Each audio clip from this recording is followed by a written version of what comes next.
Welcome back. We're in the United Arab Emirates for the Abu Dhabi Desert Challenge, a week-long event that gives competitors first-hand access to the beauty of the desert, while also making it a nightmare for many. This year's challenge saw the start and scrutineering take place at the Yas Marina Formula One circuit, just up the road from the capital. And it was good to see the return of big names such as Mark Comer and Jacob Prigonski, as well as Jean-Louis Schlesser and Steven Peter Hansel in his new Mini in the car category. I'm much happier than last year, especially with the return, I would say, of some of the good teams like the Kamaz, Jean-Louis Schlesser. We have the Mini. It's good quality. You need, I think, the factory and you need the private teams. You need the number and the quality. It's the small things. The route has changed by, I think, 80% also. With over 90 riders and drivers from around the globe taking part, the first spectator stage was a fitting start to this epic endurance test.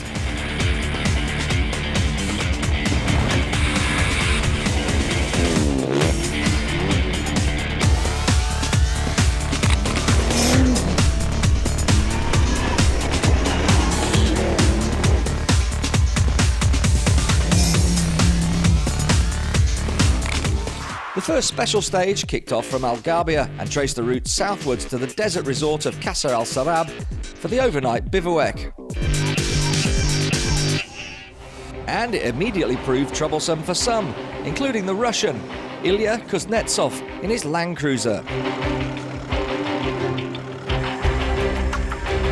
as well as British driver Mark Powell in his specially built Predator X18S. I think the retaining strap must have been loose, which had dropped down onto the exhaust pipe, because the exhaust pipes on this glow quite red.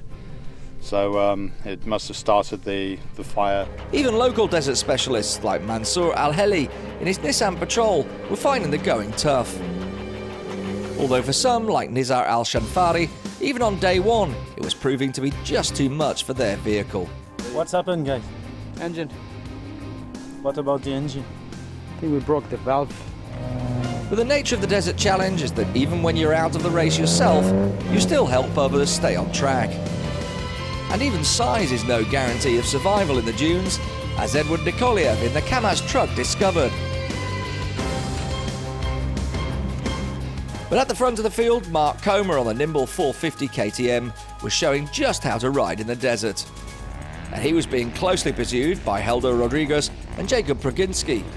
So at the end of the first leg, Comer was pushing hard in first, followed by Rodriguez and Prigonski, with the UAE's James West chasing in fourth. Meanwhile in the cars, Peter Hansel was also charging in his four-wheel drive Mini, finishing day one ahead of his main rivals, Novotsky in the BMW X3, and fellow Frenchman Schlesser in the custom buggy.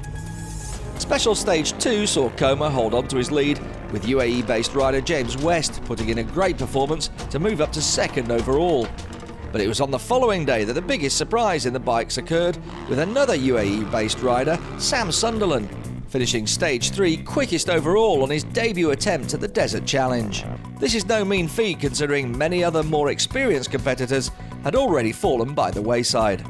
People think the terrain is the same, but it's very hard to read our terrain. It is a local knowledge, and it became now knowledgeable by somebody like Peter Hansel, Jean-Louis Schlesser, Mark Comer, these people, because they know the desert. That knowledge was paying dividends for Peter Hansel in the Mini.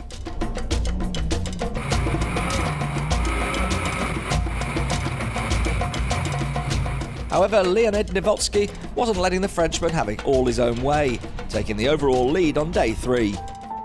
With the day's dune bashing behind them, the evening's bivouac is the only time to make urgent repairs. And with little time to rest, the Desert Challenge is as much a mental test for the riders and drivers as it is a physical and mechanical one. But back out en route for day 4, it was now a head-to-head battle between Peter Hansel and Novotsky. And even in the vast expanse of the empty desert, there was often just a few car lengths between the two drivers. And while they battled it out in the car category, up ahead on the bikes, Mark Comer had been keeping his steady rhythm and was comfortably negotiating the terrain. But Rodriguez on the Yamaha was staying close, just 5 minutes down on Comer. Behind him in third place was the Polish rider Prigonski, who had been consistently in the top 4 throughout the challenge. And that was how they crossed the finish line, with Comer once again taking a deserved victory. Sí, bueno, un último día todavía difícil, todavía con viento, con muchos kilómetros de dunas.